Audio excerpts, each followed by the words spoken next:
नमस्कार दर्शकों, ब्रेक के बाद आप सभी का स्वागत है। आप देख रहे हैं इंडिया न्यूज, आपके साथ मैं सृष्टि मिश्रा। चलिए शुरुआत करते हैं बुलेटिन की बड़ी खबर के साथ। क्या पाकिस्तान ने अफगानिस्तान में सिर्फ एयर स्ट्राइक की है या फिर एक नए संघर्ष की चिंगारी जला दी है?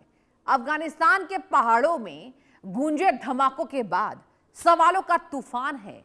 पाकिस्तान का दावा है कि उसने टीटीपी आतंकियों के ठिकानों को निशाना बनाया, लेकिन तालिबान इसे अपने लोगों के खून से जुड़ी त्रासदी बता रहा है। अब सबसे बड़ा सवाल है, क्या तालिबान जवाब में वही हथियार निकालेगा जिसने कभी अमेरिका और नाटो जैसी ताकतों को भी सालों तक उलझाए रखा था? क्या शुरू होगा गोरिल्ला वॉर? क्या सीमा पर बढ़ता तनाव किसी बड़े टकराव का संकेत है? एक रिपोर्ट दिखाते हैं। पाकिस्तान पर तालिबान का गुस्सा। एयर स्ट्राइक से भड़की आग। एयर स्ट्राइक के बाद होगा पलटवार। बमों का जवाब कैसे देगा तालिबान?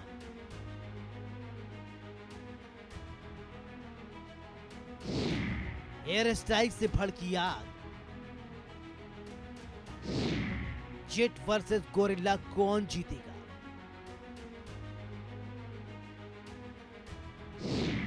पाकिस्तान के लिए नया खतरा। सीमा पर सुलग रहा बारूद। गोरिल्ला वार का खतरा कितना बड़ा?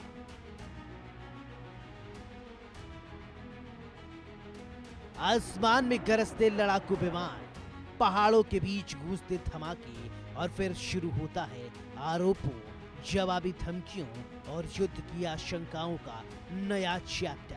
अफगानिस्तान की सरजमी पर पाकिस्तान के एयर स्ट्राइक ने सिर्फ बम नहीं गिराए, बल्कि उस आग को भी हवा दे दी है जो कई सालों से राख के नीचे सुलग रही थी। एक तरफ पाकिस्तान कह रहा है कि उसने आतंक के ठिकानों को तबाह किया, दूसरी तरफ तालिबान इसे अपने लोगों के खून से लिखी गई कहानी बता रहा है। अब सवाल ये कि क्या तालिबान सिर्फ वही रास्ता चुनेगा जिसने कभी अमेरिका जैसी महाशक्ति को भी थमा दिया था? क्या पहाड़ों से फिर निकलेगा गोरिल्लाओं का वार तूफान? पाकिस्तान का अफगानिस्तान पर हमला। अफगानिस्तान के खोस्त, कुनार और पख्तिया में पाकिस्तान के एयर स्ट्राइक। पाकिस्तान का दावा, टीटीपी आतंकियों को निशाना बनाया गया। तालिबान का आरोप, हमले में नागरिक और बच्चे मारे गए। टीटीपी कमांडर समेत 29 आतंकी मारे गए। एक दिन पहले कराची में आतंकी हमला हुआ था। एयर स्ट्राइक के बाद दोनों देशों के बीच तनाव बढ़ा। बाजौर में 4, अफगानिस्तान में 25 आतंकी मारे। ये कहानी सिर्फ एक एयर स्ट्राइक की नहीं है, ये कहानी उस रिश्ते की है जो कभी दोस्ती के उम्मीदों से शुरू हुआ था, लेकिन अब शक, खून और बारूद के मोड़ पर खड़ा है। पाकिस्तान के लड़ाकू विमानों ने खोस्त, कुनार और पख्तिका के आसमान को चीरते हुए हमला किया। पाकिस्तान ने अफगानिस्तान में 3 ठिकानों पर अटैक करने का दावा किया है। इसके बाद सीमा पार अफगानिस्तान के भीतर 3 आतंकियों के ठिकानों पर हमले किए गए हैं। इन हमलों में 29 आतंकियों को मार गिराया गया। पाकिस्तान की ताकत, बेहतर हथियार, एयर स्ट्राइक क्षमता, प्रशिक्षित सेना। तालिबान की ताकत, अनुभव, लोक जान पहचान, गोरिल्ला रणनीति, लंबे समय तक लड़ने की क्षमता। तालिबान एक ऐसा नाम जिसने दुनिया के सबसे ताकतवर फौजों को 20 साल तक चुनौती दी, जिसके पास कभी आधुनिक जेट नहीं थे, न मिसाइलों का बड़ा जखीरा, लेकिन फिर भी वो लड़ता रहा, छिपता रहा और वार करता रहा। गोरिल्ला युद्ध यानी ऐसा युद्ध जहां दुश्मन दिखाई कम देता है लेकिन नुकसान ज्यादा पहुंचाता है। घात लगाकर हमला, आईडी ब्लास्ट, सीमा पर छापे और फिर पहाड़ों में गायब हो जाना। यही तो रणनीति थी जिसने अमेरिका और नाटो को वर्षों तक परेशान रखा। आज वही सवाल पाकिस्तान के सामने खड़ा है। अगर तालिबान जवाब देता है तो क्या वो टैंकों और फाइटर जेट से लड़ेगा या फिर वही पुराना छापामार खेल शुरू होगा? तालिबान की असली ताकत हथियार नहीं, उसकी जमीन है। अफगानिस्तान के ऊंचे पहाड़, खतरनाक दर्रे, सकरी घाटियां और स्थानीय नेटवर्क, ये सब मिलकर गोरिल्ला युद्ध को बेहद प्रभावी बना देता है। यानी अगर लड़ाई बढ़ी तो पाकिस्तान के लिए जीत आसान नहीं होगी। क्या गोरिल्ला युद्ध करेगा तालिबान? तालिबान गोरिल्ला युद्ध में माहिर माना जाता है। इसमें छोटी टुकड़ियां अचानक हमला कर तेजी से पीछे हट जाती हैं। दुश्मन को सीधे युद्ध के बजाय घात लगाकर निशाना बनाया जाता है। आईडी ब्लास्ट, स्पाइनर अटैक और हिट एंड रन आम रणनीतियां हैं। पहाड़, जंगल और दुर्गम इलाके गोरिल्ला युद्ध के लिए सबसे अनुकूल।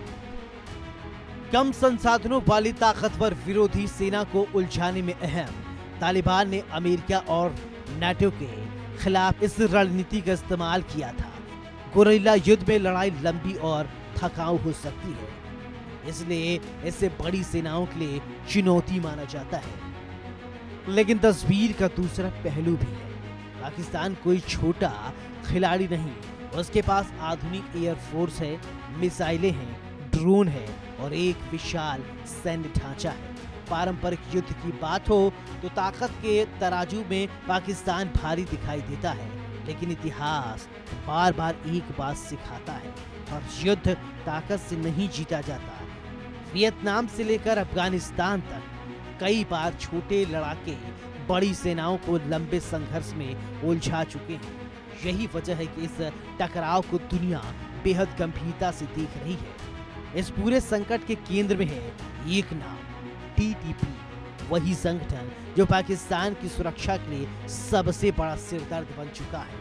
पाकिस्तान कहता है कि टीटीपी को अफगानिस्तान में सुरक्षित पनाहगाह मिली हुई है, वहीं से हमलों की साजिश रची जाती है।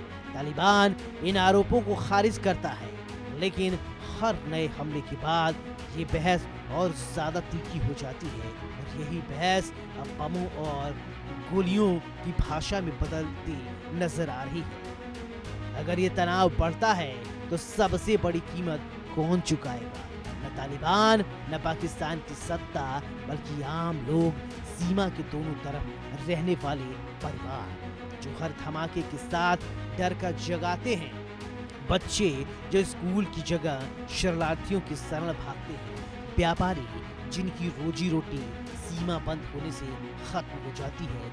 युद्ध का पहला शिकार हमेशा इंसानियत होती है। फिलहाल अभी युद्ध छिड़ा नहीं है, लेकिन हालात सामान्य भी नहीं है। सीमा पर झड़पें पड़ रही हैं, ड्रोन दिख रहे हैं, धमकियां तेज हो रही हैं और भरोसा लगातार टूट रहा है। ऐसे में एक छोटी चिंगारी पूरे इलाके को आग में झोंक सकती है। क्या तालिबान गोरिल्ला वार का रास्ता चुनेगा?